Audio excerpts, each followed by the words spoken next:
Hey, it's Grover with Old Ones with Chits, and Hey, it's Dan too. all right, today we're talking about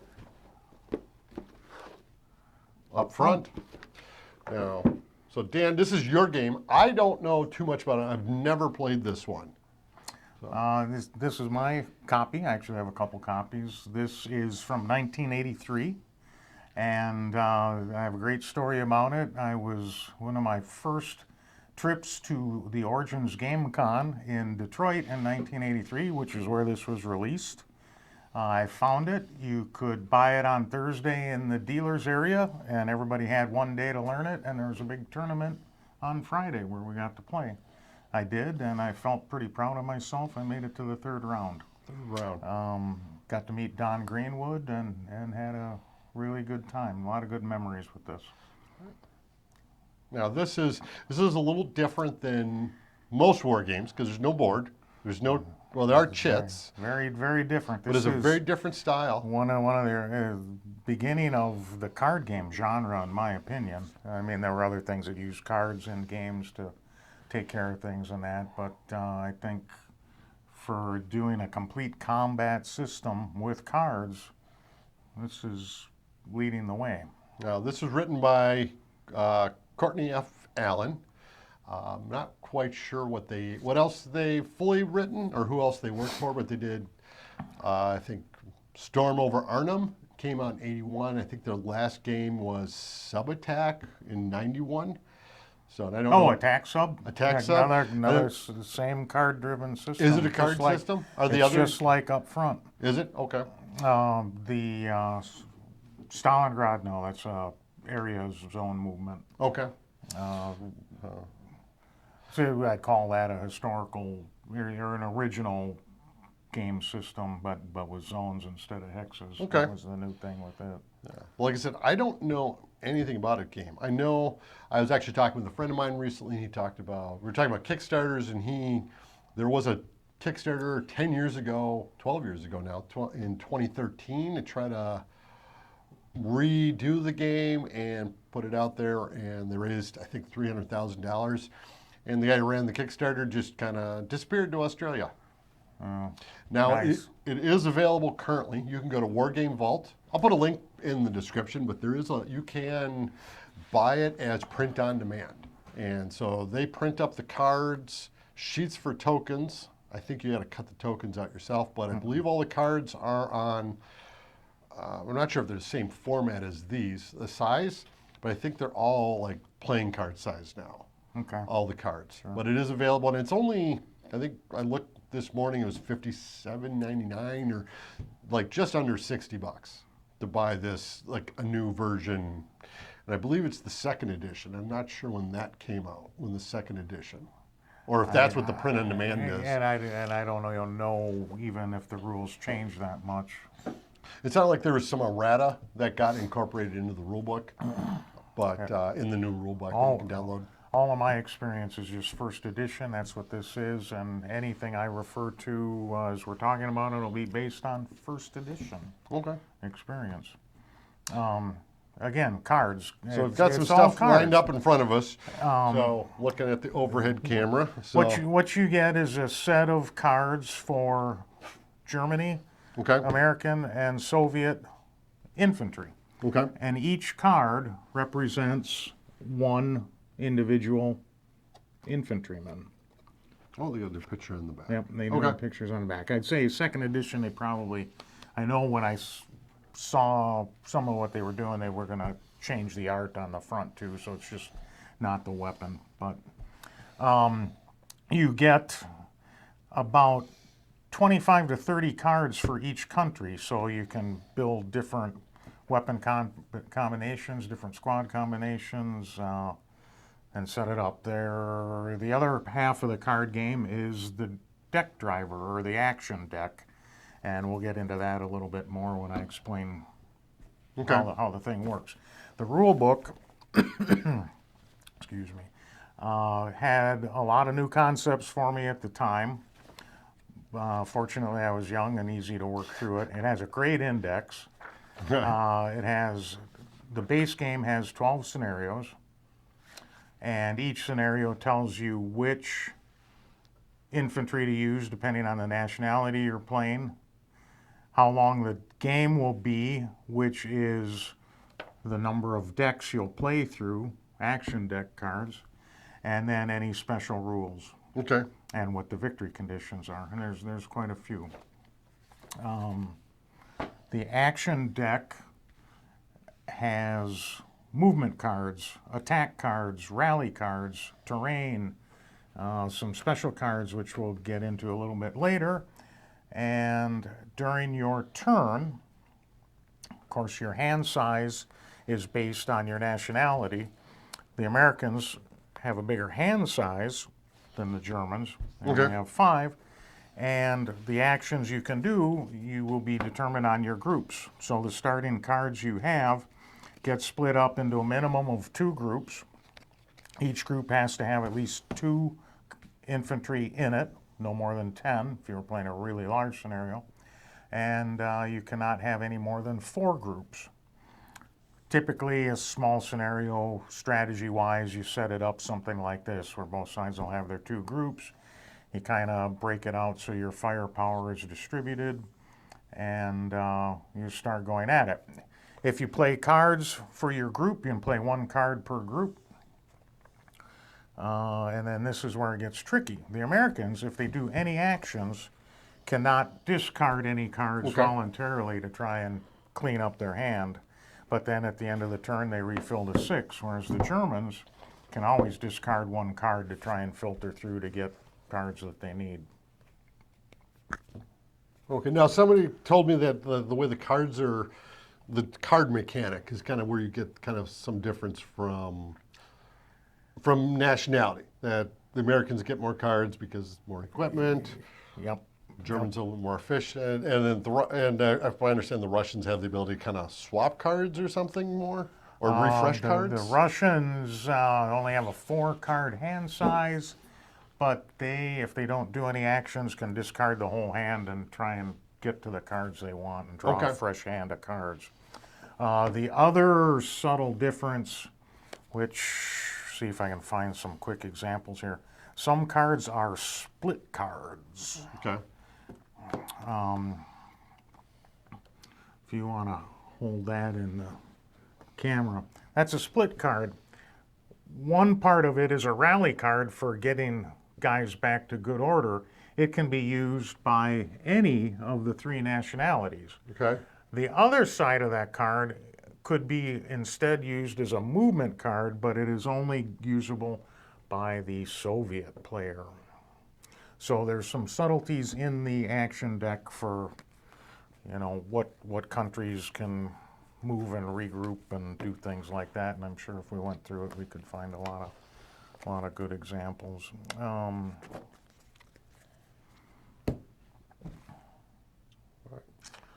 How do the cards work? Yeah. Right. Well, how do the groups work? Let's talk about the groups first. Right now, I have an A group, which is opposite Mike's A group, B group, opposite B group. If there was a C group, it would not be opposite anybody if Mike didn't have a C group. Okay. You can always shoot diagonal to one adjacent group, but it adds a distance. So what is distance in this game? Well, there's a thing called relative range. Right now, we all start at range 0. We're way far apart on the board, if you will. Okay. And let's say I play a movement card on this group to advance. I could change that to a range 1, and I'm starting to move closer. Okay, So now I was I'm trying at to figure out what this was. and, Okay, and, those are and if sights. you look real closely at it, it's a gun sight. Gun sight, And as the right. numbers get larger, Everything gets bigger. you can see the enemy infantrymen getting closer and larger in the gun sight. Okay. And that becomes important because your firepower that's available is based on your range. If you want to hold that up close again, there's ranges 0 through 5. So right now, if Mike's at a 0 and I'm at a 1, you add those together, we're at a range of 1.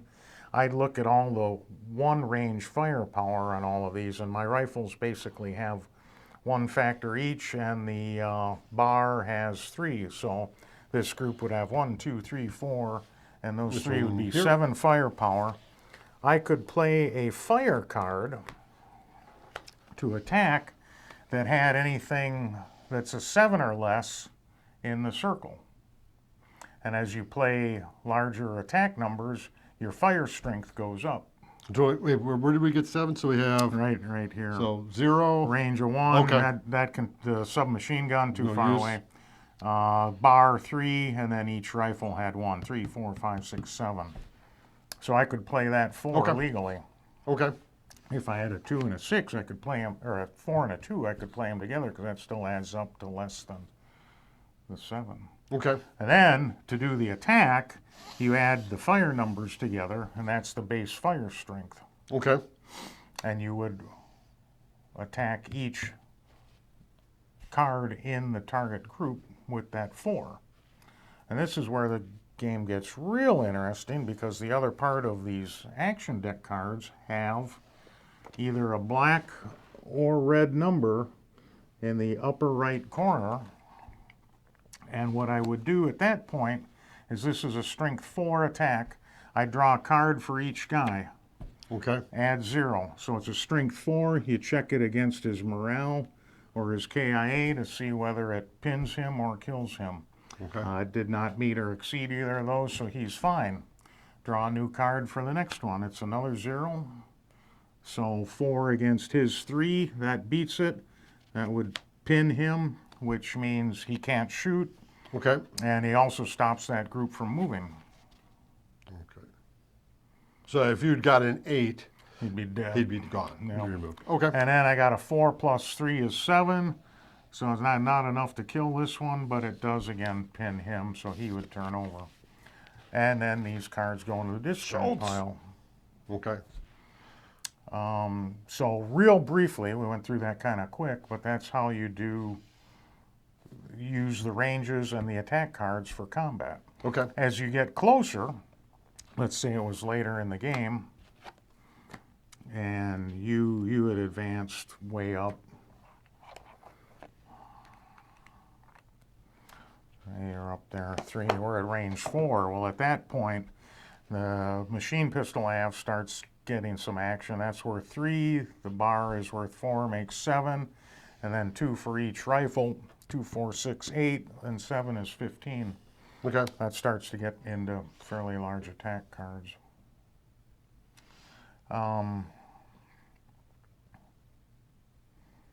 Okay, so if he gets attacked again, then we go against the panic. Mm-hmm. KIA, it's a little harder to kill because he's probably hunkering He's down. hunkering down. But the panic, if you break his panic, he's going to do one of 2 things. He's either going to rout or leave the game. If he gets hit again, he's gone. Okay. Whether he's dead or running away, he'll be gone.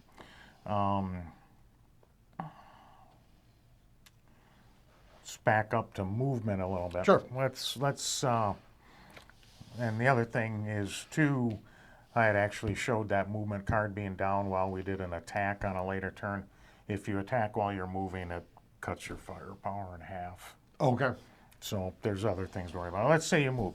On a future turn, if I had some kind of terrain card, Okay. I could choose to pick up the movement card and replace it with a building. Now I've made it into that building, and that -2 means any of your attacks coming at me are 2 less. Okay. I'm in the protective cover.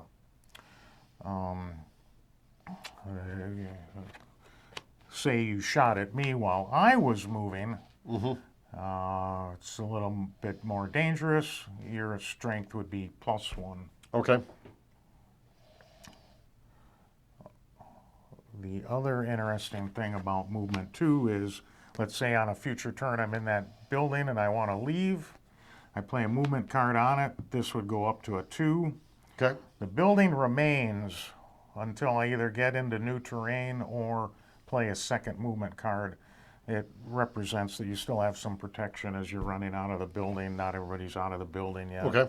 So you'd use both of those to determine the modification to fire when you attack. So you'd end up with a -1 then modifier? Okay. And you might also have other cards in your hand that you could play when you're attacked. Those are known as concealment cards. You could play up to one and further reduce the attack. So, perfect strategy. You're trying to have the right cards in your hand. You're trying to get the right cards. You want to try and move while you have some concealment cards in your hand to protect yourself. But remember, everything you do, every attack you do starts using up cards, and exhausting the deck 3 times is what ends the game. Okay. Now we got this, and then we've got... So this tells us we're on deck 1. Okay, so that's how we And keep then track when of we how many times exhaust we go that through it. and shuffle it, we go to deck 2. So it's a way to keep track of where you are. And then that goes away, and then when that last one's done, And the it's 3, game's there's over. a 3. Yep, Oh, there's a 3. There's Okay. a 3. They got counters for everything. There are advanced rules that, let's say somebody is shot and killed, Okay. they drop their weapon. So if you want, you can put out a rifle, because this guy had a rifle. You remove the card, put a rifle there. Okay. That's important because you can have weapons break. Oh, really? Okay. Yeah, they break on a 6. Let's say I had gone through that whole attack and managed to draw a red 6. I'm not going to be able to find any because I think there's only 3 in the deck. A weapon breaks. Well, it's like I was attacking with 5 guys. Okay.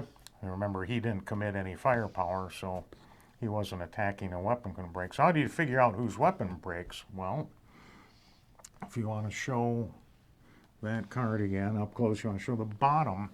Across the bottom, there's blue numbers that range from 1 through 0. So let's say I have 5 guys and one of them might have broken their weapon. I'd look at the blue 5, and Okay. below that is a 4.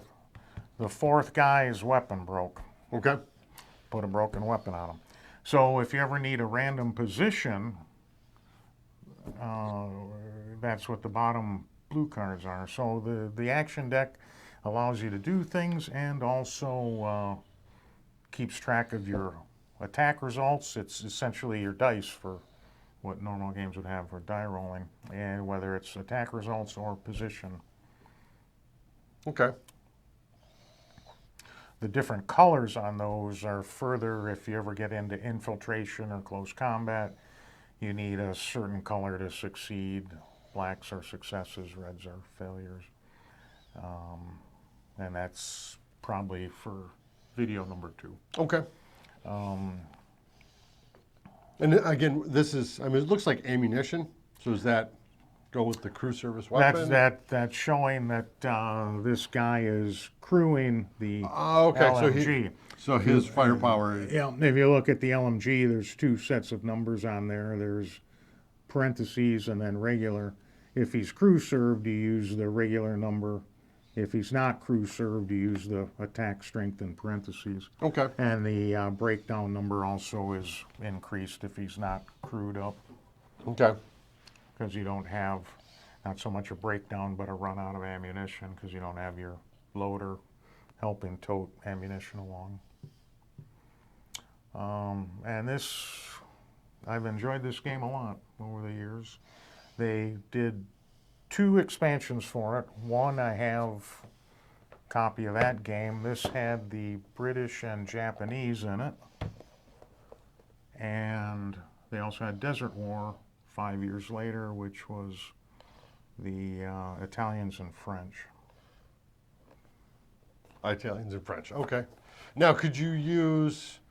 Okay. So that was just like, were the decks like in that bonsai or the Italian one? Are the card? Is it specific?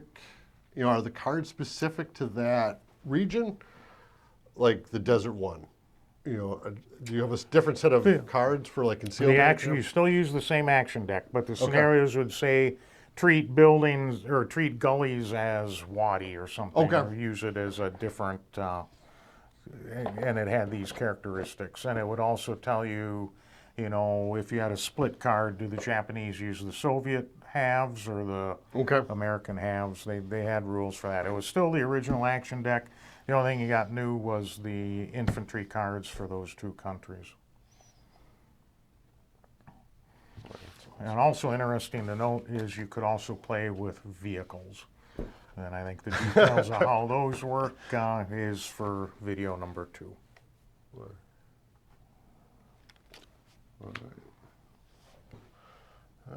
right. So again, now I start with 5 cards. I play my cards. Now at the end of a turn, I draw back You up. fill I fill back the up. 5. Yep. Okay.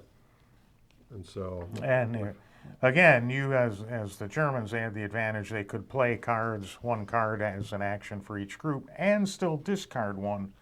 So if you needed to turn your hand over, you could. Get rid of cards I don't You know, need. you've got some giant firepower card that you know you're not going to need Okay. for half the game. You want to. Now, how are the scenarios structured? Like, this is the basic, like, 2 units encountering each other, fighting out. And exactly, it's meeting of patrols. The second one is City Fight. Okay. And what happens there is woods are not used. So if you get a wood, it's as in forest, it's a dead card. Okay. And the only way you score victory points at the end of that is with people in buildings. Okay. So again, how do you win? There'll be some kind of victory condition. With the most Like the City Fight, it's the most victory points. So if I have these guys in a building at range 1, each one is worth a victory point. Okay. If they were at range 3 in a building, each one would be worth 3. Okay. If they aren't in a building, they're not worth anything. And then you also get, I believe, 2 units for killing a unit and 1 point for routing an infantry also. And it just has a way for victory points. But there's assaulting a fortification where the defender actually gets a bunker to set up in. Okay. Now, how long does this go? Like this scenario, this encounter one, how long would that generally take to play? About an hour. About an hour. So it's a If relatively you both- quick game. It's quick because you're just boom actions. I'll do this. I'll do Okay. this. Okay, it's your turn. When you start doing combat, let's say I've attacked this group. That's 7 cards that you're going to go through for that one attack. Gotcha. So it starts really moving through the deck fast. Okay. Which is kind of And a that's a different thing. tactic too. Let's say you're winning. Yeah. And you You want to start shooting at the big group to turn over more cards to get to the game end. Sure. And it's more a lot, a rapidly. lot of the Avalon Hill games can go for considerable amount of time. That's, and this is one that generally, so this is probably a little bit quicker game. We want to throw something together, Yeah. pull out the cards, a little less setup in here, which I can see this Pretty being quick kind of, setup. Yeah. It's even though it's a card game, it's not that heavy. yeah. Not like a game with a lot of density. So it's easy to transport. You don't need to worry if you brought your dice with either because that's all That's they what those are. carry Okay. onto the deck. So- And like I said, the rules, once you read them, I always thought they were pretty good. And the index, again, if you forget where the rule is, was pretty fantastic for Okay. zeroing in on what you had to look at.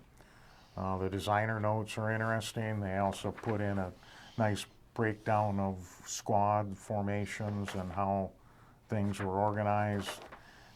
They have a campaign game if you want to play each scenario and keep track of experience and who survived and who didn't. You can do that. Okay. Again, 1983, I thought it was, Okay. breaking ground on a couple different areas. Can I see the rule book? So I want to see someone. It's our friend he was involved with that Kickstarter, and he said one of the things they did was they changed up the format of the rules, because rather than the, page 16, section 22, paragraph 32, that kind of structure, that they had made it a more traditional rules, the way they organized it. But we'll have to definitely. I think we're going to have to play through a scenario of this at some point here. Because this is interesting. I like the idea of like a quicker game to play, run through, you know, something with like this. I've run that with card games. It's like in my own mind, visualizing it, and I think I can see this. I can see how this kind of interesting. I remember someone talking about, well, the way the terrain comes out. It's like, well, that squad, as they're moving, they don't know what the terrain is going to be. You don't know if there's a hill ahead. As opposed to on a big board, well, exactly. On the other side of the board, there's a gully that you can try to get to. Funny story. I had a friend who I thought would really enjoy this, and the thing he disliked the most is let's say I had moved up into this building, and then in a following turn I had moved out of it and went somewhere else. The building was gone? The building wasn't there for me to go back to if I needed to. Which I made a variant. I actually made a map because, with these relative ranges, there's only 5 spaces in between us. Sure. Where you could keep track of what terrain was there once it was played if you wanted to. So you could potentially drive them out of the building and then take the building. Right. Okay. The other thing I think it's worth mentioning in this, the range and relative range thing is fairly unique. You add them together to see what effective range you're at, 5 being the highest. Let's say I was at range 2 and you were at range 3. Neither one of us can advance anymore because we're right up against each other. But at that point, you could start playing movement cards to try and infiltrate the group and have close combat if you wanted to. So how does close combat work? Well, that's more of what these numbers on the bottom are for, to see whether you successfully infiltrate. And if you do, then you can start playing fire cards to do hand-to-hand. And you'll see, if you want to hold one of them up to the close-up vision there, in the upper right, there's a CCV number. Yeah. And there's 2 digits, a large one and a small one. 5. That's armed and unarmed combat value strength. And you come up with a ratio and odds and everything, and then draw a card and see who succeeds. Yeah. Now, is it an all or nothing, or do you withdraw if you? I don't remember. You don't remember? Okay.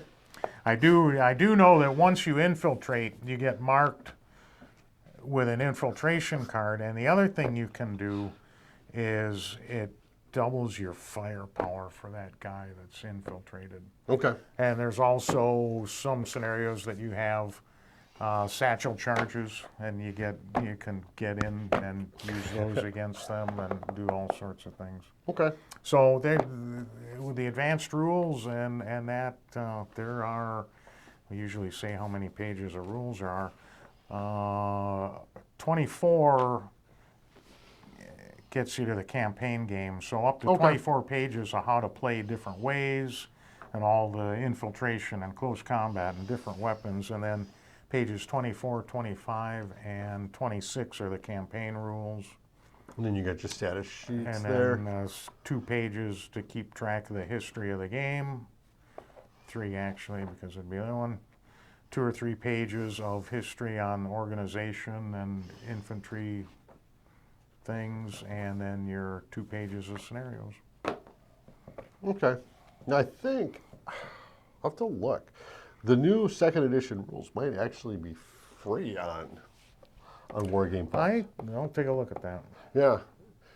We can, if we get a lot of good feedback on this and people want to hear more, I guess we can do a second one with some of the advanced rules. And so that's a call out. That's a call to action. Is that a good segue? That's a call to action. So if you like this video, hit like, hit subscribe. Tell us if you played this. Do you want to see us play this? Are there particular scenarios that you want us to see us do? Perhaps, some of the expansions. And so this has definitely piqued my curiosity. Like I said, I've never played this. I've never really taken a close look at this at all, other than kind of was vaguely aware the game was out there. So this is definitely something I think I want to give that a try. So until next time, this has been Grover and Dan with Old Ones with Chits. Take care.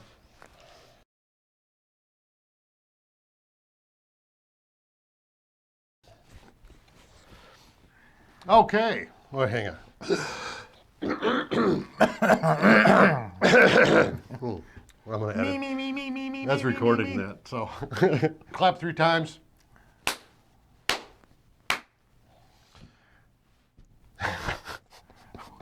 Look at me. What are you doing? That syncs the cameras. So you got 3 Okay, whatever. Yeah, that's for syncing. It's a technical thing.